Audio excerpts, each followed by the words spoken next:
Hi guys, very good morning all of you. So this is good evening, not good morning. So guys, good evening all of you.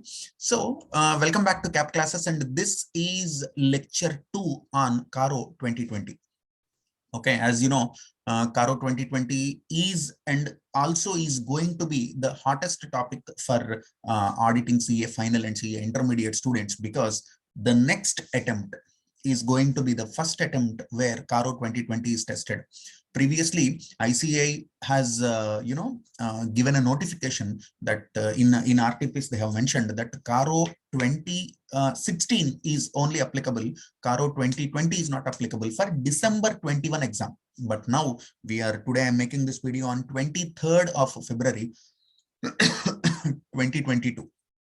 So the next attempt is going to be in May, and in that attempt, CARO 2020 is going to be the most important area because it is the latest edition or amendment, you call it.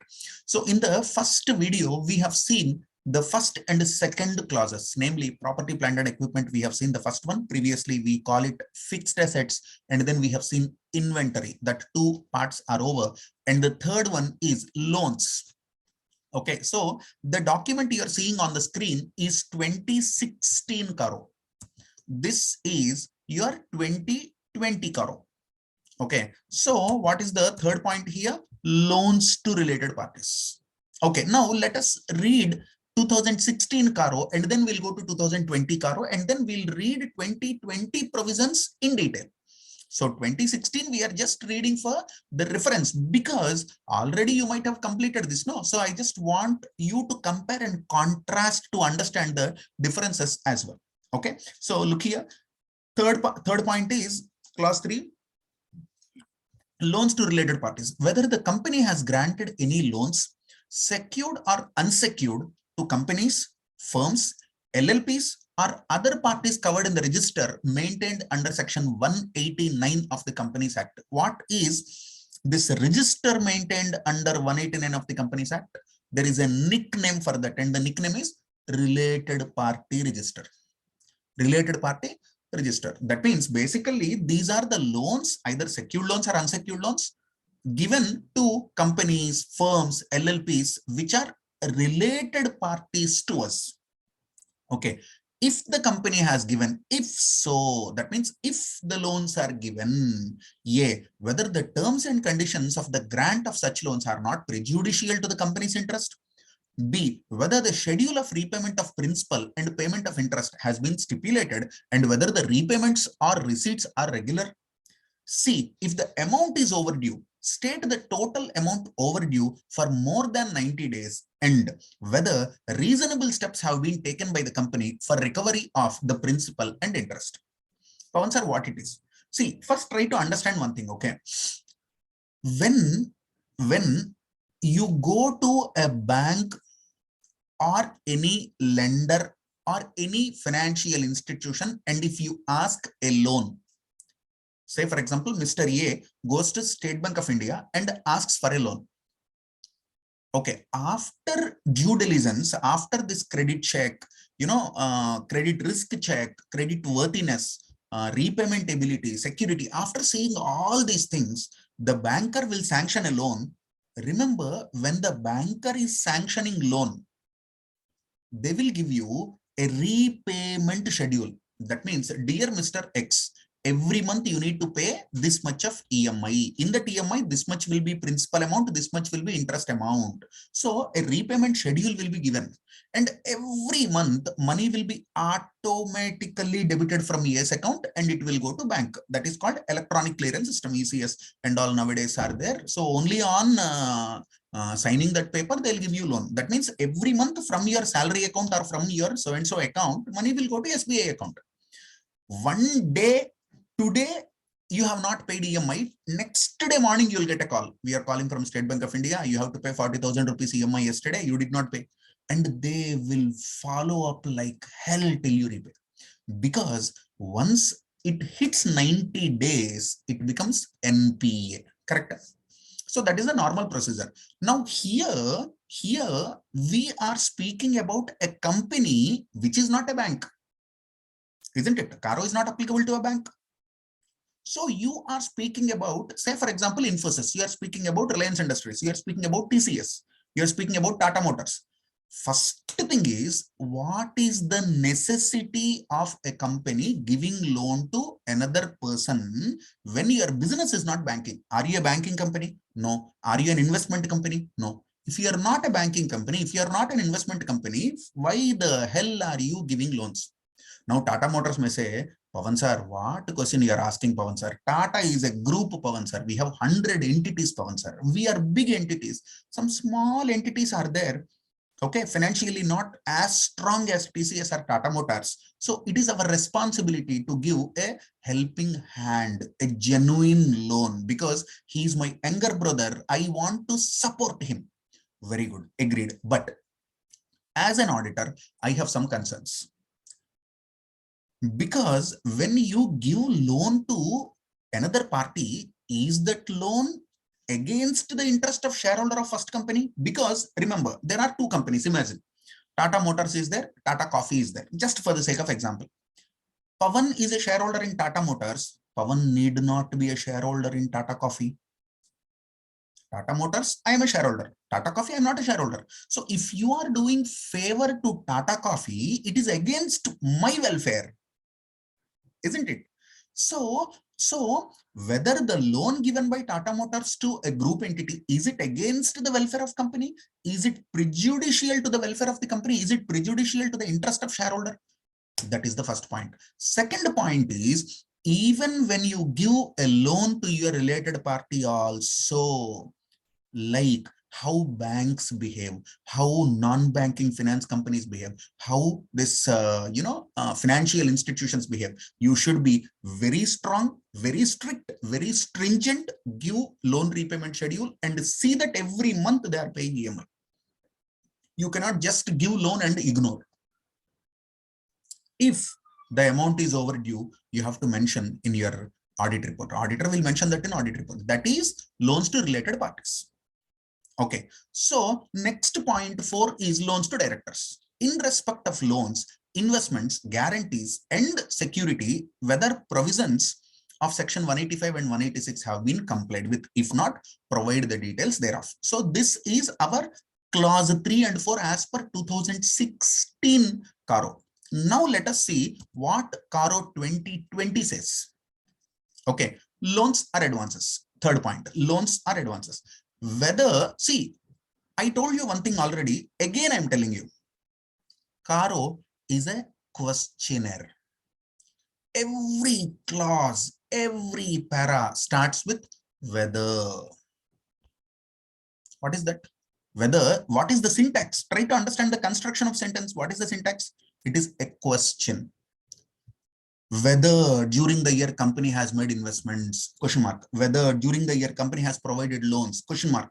So you read any para, whether physical verification of inventory has been conducted, question mark. Whether in opinion of the auditor so and so, question mark. Whether during any point of time the company has been sanctioned working capital limit in excess of, question mark. So look here, whether any proceedings have been initiated, whether the company has revalued property, whether the title of immobile property is held, whether. So all these are questions. So basically, how to understand this? Central government has prepared a questionnaire, given this to the auditor of specified companies where CARO 2020 is applicable, and the central government is expecting the auditor to fill the questionnaire, answer the questions, and give it in the audit report as an annexure. Your main audit report will be there and the CARO also will be there. So CARO can be a part of main audit report or it can be given as an annexure. So now role play. There is central government. There is Pavan Kumar, who is auditor of this X Limited, to which I am auditor of X Limited, to which CARO 2020 is applicable. Now central government is asking me, hey, Pavan, you are the auditor of X Limited. Yes, sir. Yes. Are you conducting the audit? Yes, sir. Yes. Whether during the year, that means what is the year applicable? 1st March so and so year 1 to 31st March so and so year 2. During that year, whether during that year company has made investments, company has made investments, or provided any guarantee or security. That means someone is taking loan, I am giving security, contingent liability, a very big headache. So whether this company has made investments, or whether this company has given any guarantee or security, or whether this company has granted any loan or advance, it can be a loan, it can be an advance, it can be secured, it can be unsecured. To whom? To the companies, firms, LLP, or any other party. So central government is asking, dear Pavan, when you are conducting audit of X Limited, during the year, whether X Limited has given any loan or guarantee or investment to any company or to a firm or LLP or any other party. Yes, sir. Yes. So I'm telling central government that yes, during the year X Limited has sanctioned some loans, has invested some monies. During the year they have given, some advances to this party. Now central government is asking, Pavan, then follow this point. Okay, sir. What is the point? Whether during the year the company has provided loans or advances in the nature of loans or stood guarantee or provided security to any other entity. So first is company, firm, LLP, here other entity. Now, 2 points they are giving you. What are the 2 points? The aggregate amount during the year and balance outstanding at the balance sheet date with respect to such loans or advances or guarantees or security to subsidiaries, joint ventures and associates. Now you read both the paras. Okay, you read both these paras. I have given you, in a beautiful two different colors I have given. So I have highlighted something. In both, I have highlighted something. If you look at the content that is not highlighted, it is same. The aggregate amount during the year, balance outstanding on the balance sheet date with respect to loans or advances and guarantees or security. So first point is to your subsidiaries, joint ventures, associates, related parties.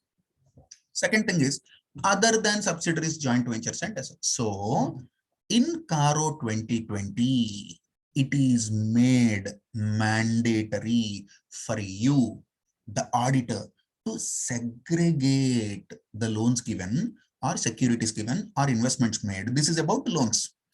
To subsidiary joint venture associate, A.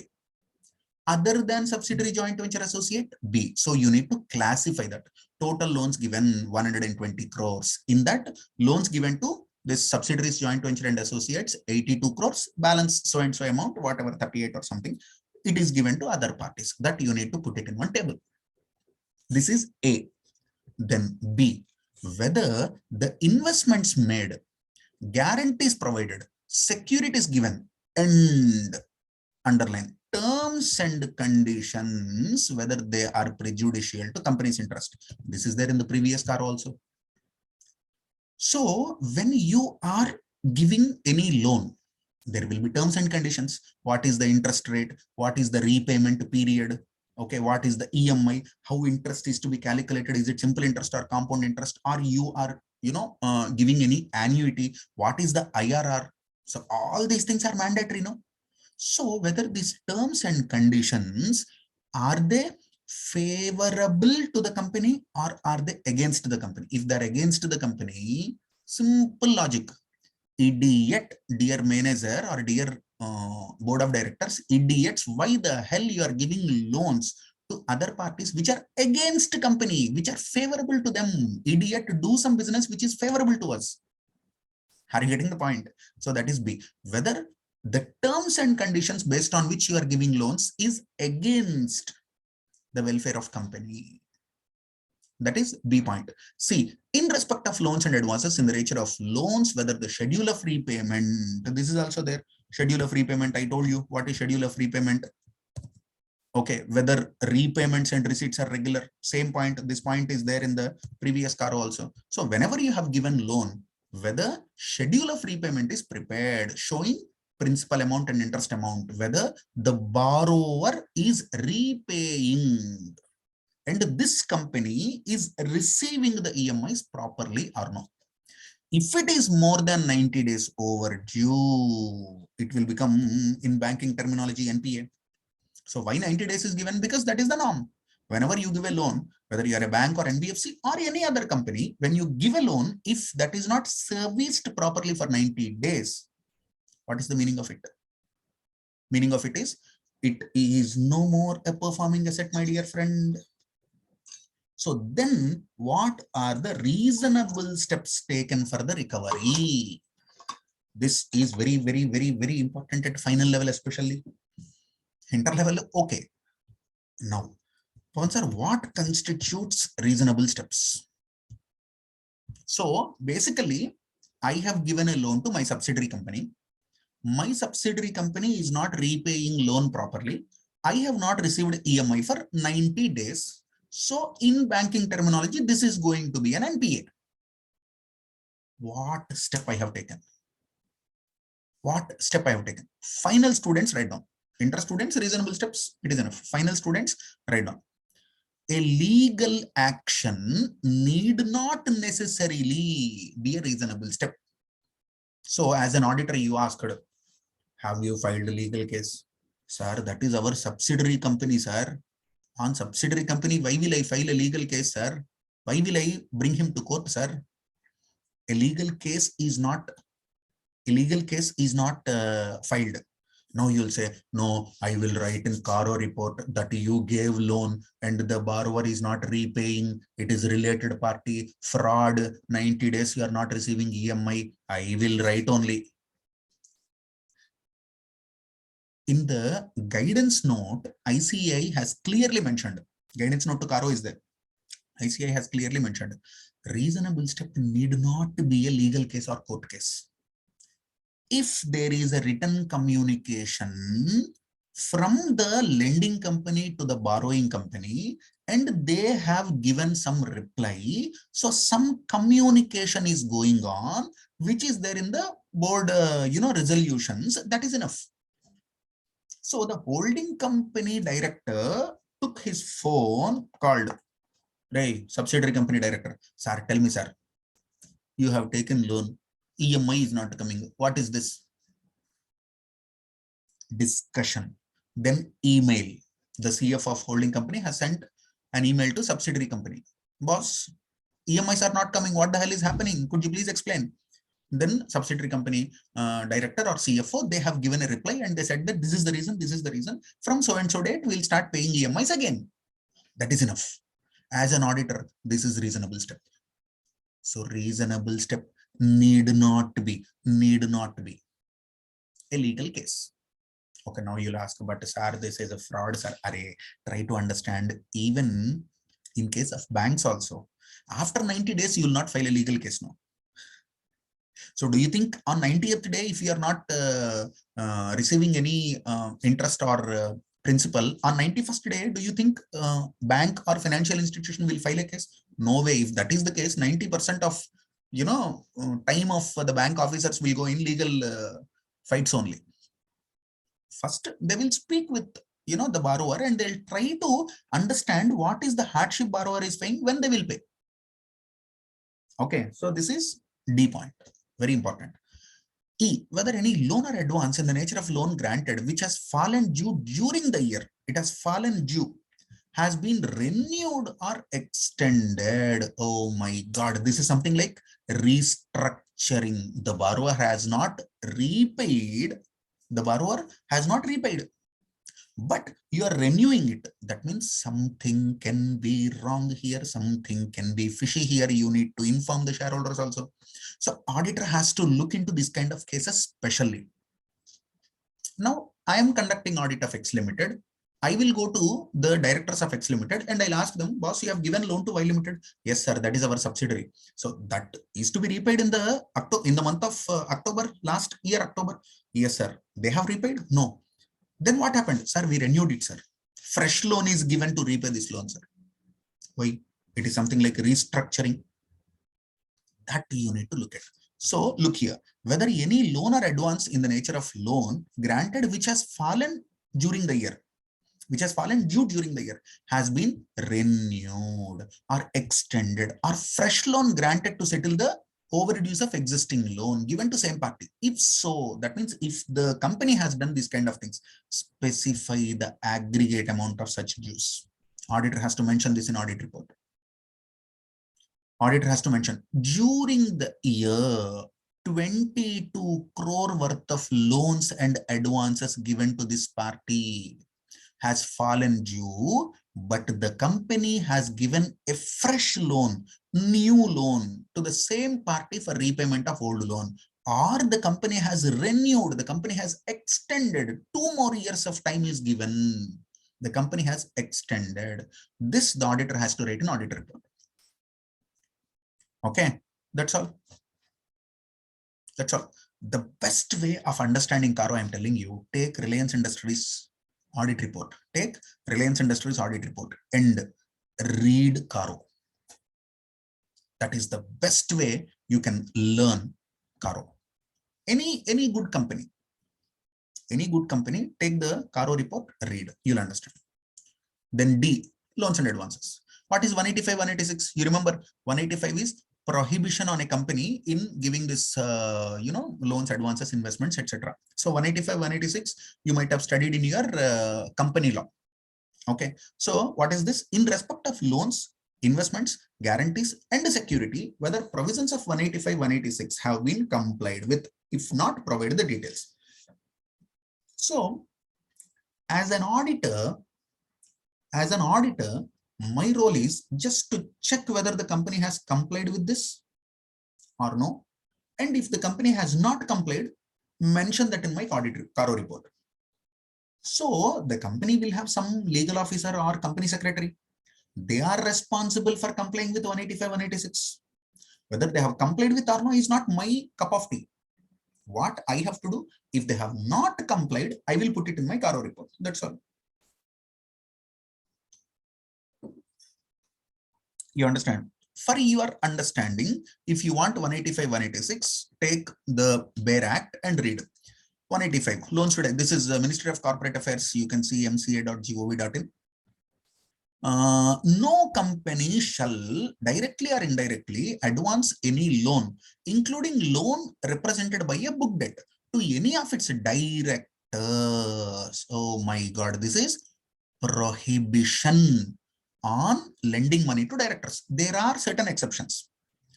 Or director is first party, or any person in whom director is interested. Any person in whom director is interested, or give any guarantee or provide security to these people. So there is a director, there is a party, director is interested in. The party can be a firm, the party can be a natural person, the party can be a company where this director is having some connection. So to your directors and to directors related parties, loans should not be given. This is 185. And there is so many provisions are there, provisos are there, provided that means this is, this is exception. Provided that nothing contained in this subsection shall apply to the giving of any loan to managing director or whole-time director. So all this is law. You will read this in company law. This is 185. Then 186, 185, details are there, explanation is there. Then 186. 186 is without prejudice to the provisions contained in this act, a company shall, unless otherwise prescribed, make investments through not more than 2 layers of companies, blah, blah, blah, blah, blah, blah. They have given.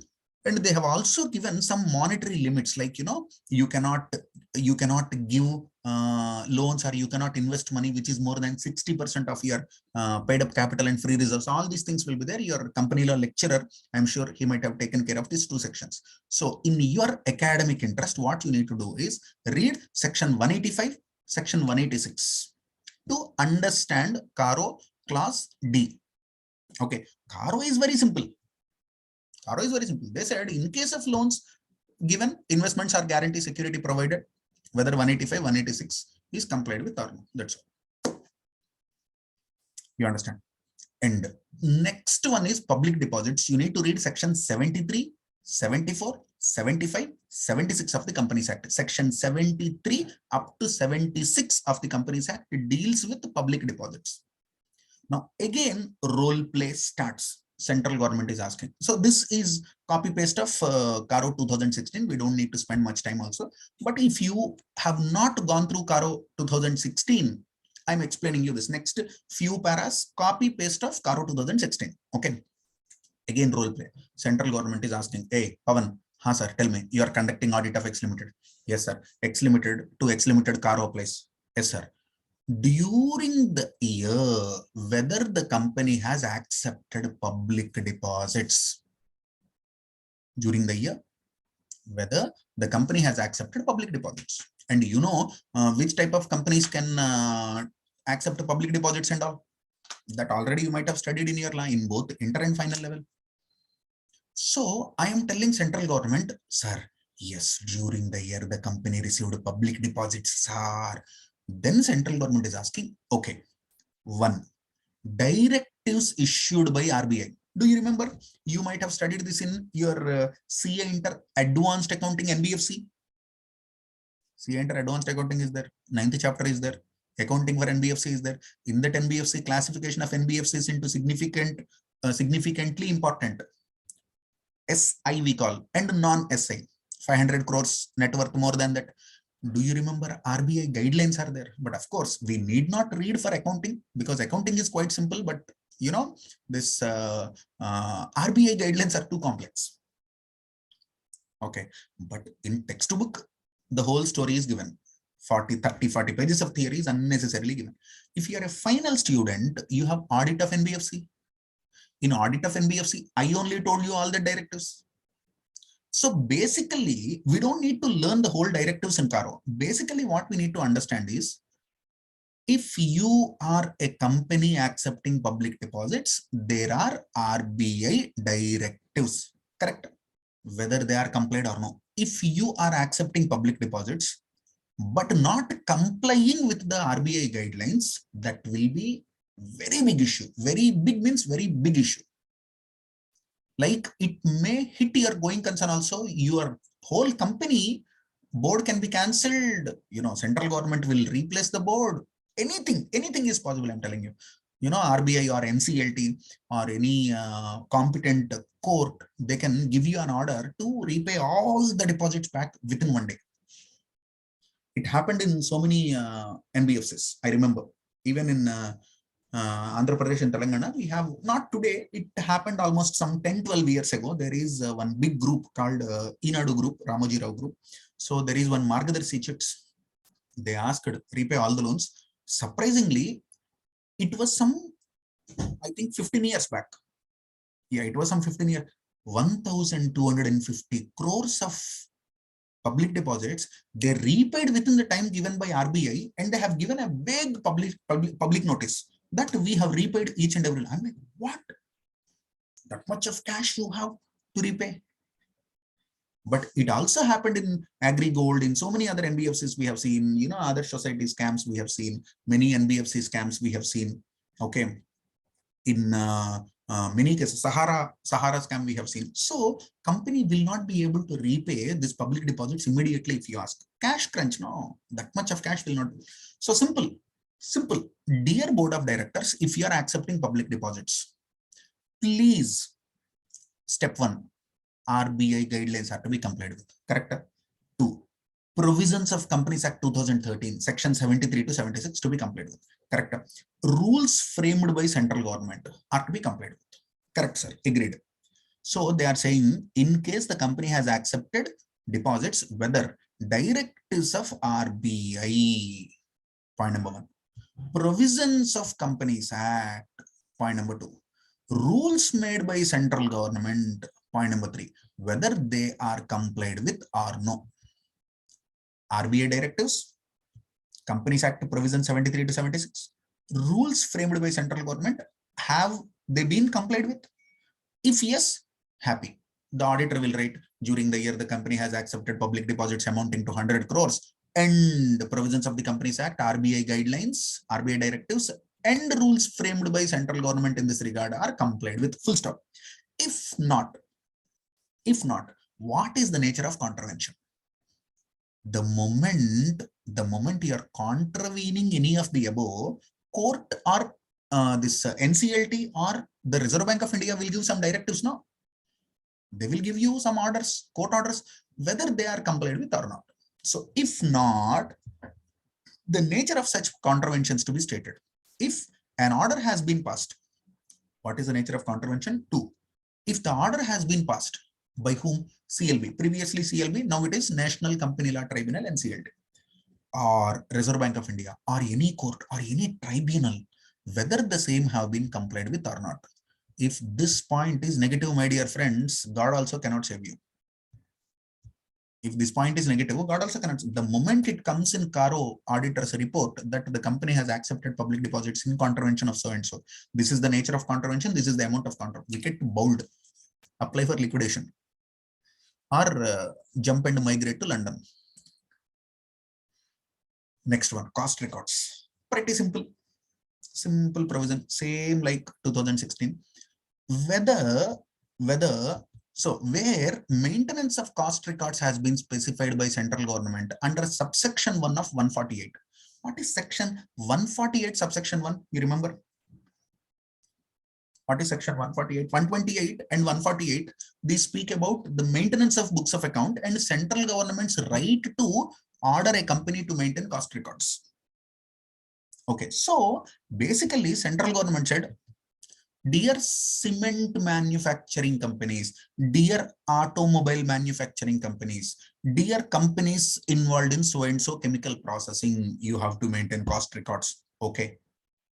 If central government has ordered using section 148(1), this is the point for auditor, whether such accounts and records have been so made and maintained. Whether, if central government asked X Limited, hey, maintain cost records. Okay. So the auditor will verify whether such accounts and records have been so made and maintained. Okay. For final students, put a star mark. For final students, put a star mark. A case study is asked from this. Previously asked question. Very, very, very important question. Put a star mark. Write down. It is not the duty of the company auditor. It is not the duty of the company auditor to examine or verify cost records or express any opinion on cost of production. What is that? What is that? Try to understand. It is not the duty of the company auditor to verify or examine cost records or express opinion on the true and fair cost of production as per the above clause. It is not my duty, it is cost auditor duty. Why will I do cost auditor work? I am statutory auditor, I will do statutory auditor work only. Simple. I am statutory financial auditor. It is enough if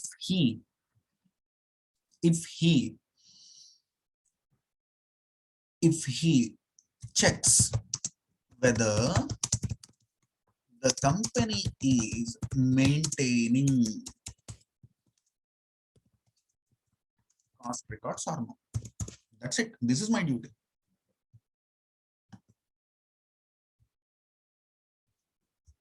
So I am the statutory auditor of the company. I asked the board of directors or the finance manager, hey, your company is engaged in so and so manufacturing. Yes, sir. Is there any government order relating to cost records? Yes, sir. So 148(1) is applicable to you. Yes, sir. Have you made and maintained cost records? Yes, sir. Show me. Sir, this is cost record, sir. Okay. I have taken this. This is cost record, they're saying. Enough.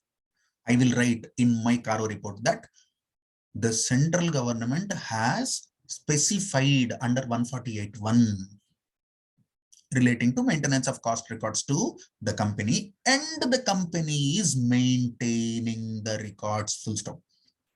I will take the records, give it to my, that's so you understand this. Nice point now. Nice point now. Then statutory dues. Copy, paste, everything same from the previous CARO. Okay, so there will be two paras under statutory dues. One is undisputed statutory due. One is disputed statutory due. What are they? Undisputed statutory due. Undisputed statutory due. Disputed statutory due.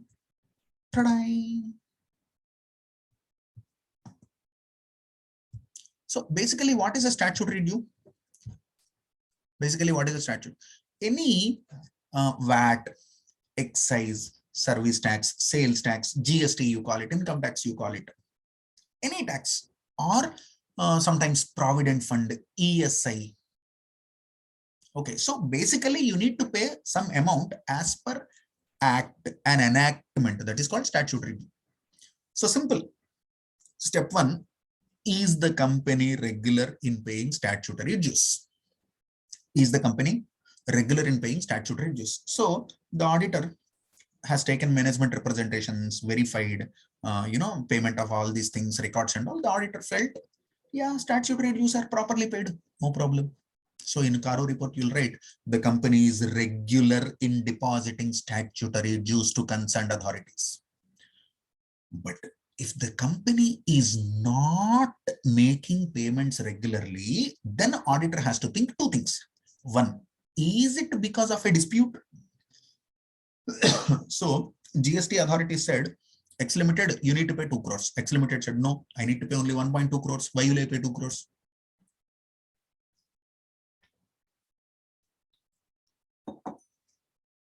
So is it undisputed or is it disputed? If it is undisputed, still the company is not paying, then the auditor will prepare a table in CARO. In CARO report, the auditor will prepare a table. These are the amounts the company has not paid. But you need to check that from the date of balance sheet, when you are going back, your balance sheet is on 31st March. This outstanding overdue statutory due is there, no? Overdue statutory due, that should be 6 months or more. So what is our balance sheet day? Our balance sheet date is 31st March 2022. Correct? So a statutory due, say for example, some income tax, IT amount, some income tax amount to be paid in December 2021. This is outside the scope of this clause. Why? On the date of balance sheet, this money is not overdue for more than 6 months. But if it is to be paid in, say for example, June 2021. Now you calculate June 2021, you have to pay. So if not paid on 1st July 2021, it is overdue. So on what date it is due? If you have not paid, it is called overdue. So when it is overdue on 1st July 2021, till the date of balance sheet, this is your balance sheet. Is it due for more than 6 months? Yes. Now you need to make a table. You understand how interesting the topic is? I tell you, I just love auditing only because I have seen the practical application of auditing. I've done all these things in my life. Okay. As an article assistant, I have done. And, after that post qualification, I have done. So I just love these things. So now read this. Whether the company is regular, that means whether the company is regularly depositing undisputed statutory dues, including GST, Provident Fund, ESI, IT, sales tax, service tax, customs duty, excise duty, VAT, cess, or any other statutory due with appropriate authorities. First point, whether the company is regular. If not, if the company is not regular, the extent of arrears of outstanding statutory dues as on the last day of the financial year, that means balance sheet day, for a period of more than 6 months from the date they became payable, shall be indicated by the auditor in the report. Final students, please be careful. ICI can play with these dates and give you one case study. You should be very careful. For inter students, they'll not go up to that detail. Okay. Now, Pavan sir, okay. Undisputed auditor, undisputed statutory dues, we understand. What about disputed statutory dues? Simple. What is the dispute? Why the dispute is? What is the reason for dispute? Where the dispute is pending? What is the amount involved in dispute? You have to tell. A case is registered, you know, an appeal is with some commissioner of income tax or with Madras High Court. This is the issue. This is the amount involved. Because of dispute, we have not paid this. Or we have paid this under protest. Some information will be. But remember one more thing. Very, very, very important. Pavan sir, X Limited got a love letter from Income Tax Department. X Limited has got love letter from Income Tax Department. What is that love letter? Dear X Limited, Income Tax Department assessing officer wrote, Dear X Limited, you have to pay 5 crore rupees of dues. You have to pay 5 crore rupees. Now, X Limited has 2 options. Am I accepting it? Or am I thinking of defending it? Pavan sir, X Limited accepted, Pavan sir. Okay, I have to pay 5 crores. Sorry. Then there is no dispute. X Limited called the auditor or their lawyer, income tax consultant, and asked them, sir, go to income tax office, Ward 6, Assistant Commissioner Income Tax, ACIT, so and so zone. Please show this wakalat, representation, general power of attorney, specific power of attorney. Go and tell them that we don't need to pay 5 crores. Show the records. Please represent. This is called income tax representation. Every auditor office has this income tax representations. Okay. So you represent the client in front of one assessing officer. So the auditor has taken the file. The auditor went to income tax office and said, sir, good morning, sir. I'm coming on behalf of X Limited, sir. You have given, you know, a demand notice for 5 crores, sir. So these are the details, sir. Remember that 5 crores is undisputed. Pavan sir, but representation is going on. Beta, a mere representation will not make the due disputed.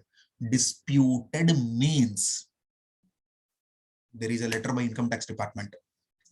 The CFO of the company has opened the letter and said, oh, assessing officer,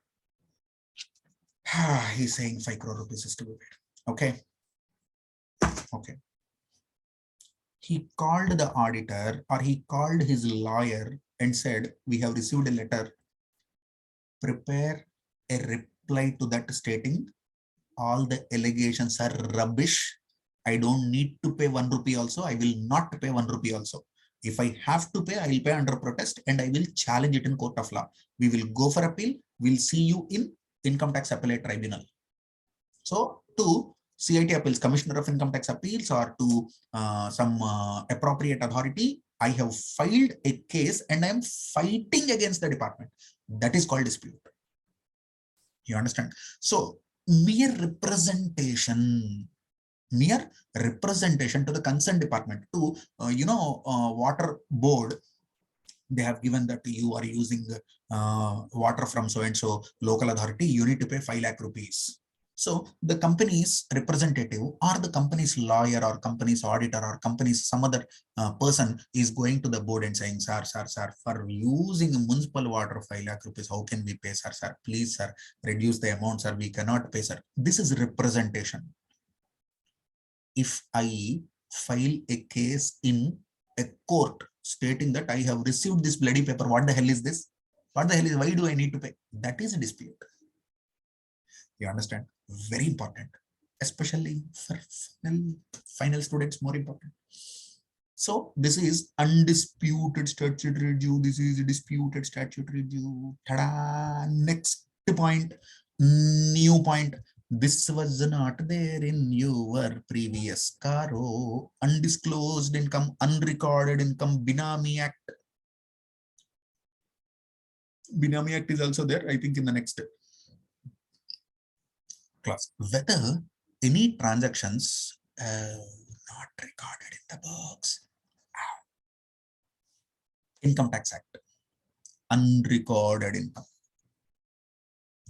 Okay, whether any transactions not recorded in the books of account have been surrendered, disclosed. Because if you see nowadays, income tax department is coming with so many schemes. What they are saying, have you seen all these schemes? Surrender before so and so date. Bring the amount into books. Pay the tax. No penalty, no prosecution, no further legal proceedings. Immunity is given to you. Immunity. But any day, if I identify that income, I'm telling you 100% tax I will take, 200% penalty I will take, prosecution will be there, and you will be in jail.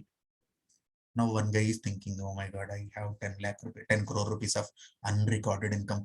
I will bring it into the books and I will pay that 30%, 40%, whatever they ask. With that, everything will be gone. Otherwise, whole money you have to pay tax, plus penalty will be there on it, plus prosecution will be there. Now, whether any transaction not recorded in the books of account have been surrendered or disclosed as income during the year in the assessments under IT Act. If so, whether the previously unrecorded income has been properly recorded in the books of account during the year. So when you disclose that to income tax department, that money should come into books of account also, no? So as an auditor, you are concerned about this. Whether that previously unrecorded income has been recorded in the books properly. What is the accounting treatment of it? That is also important. That is also important. So this is I point, unrecorded income. Then repayment of loans. From this we will see in tomorrow's lecture. Okay, what is the date today? So 23rd February 2022. Okay, tomorrow or day after tomorrow, we'll see the remaining balance of CARO. Okay, so I hope you're enjoying the lecture. Read it carefully. Also, you have to download one published company, public limited company's annual report. In that, go to auditor's report. In that, go to CARO. In that, read all these points. And this notes you can download from our Telegram channel, or you can contact me for these notes. And it is there in our mobile application also. Okay. Thank you so much. Bye-bye. Have a good evening. We'll see you in the next class.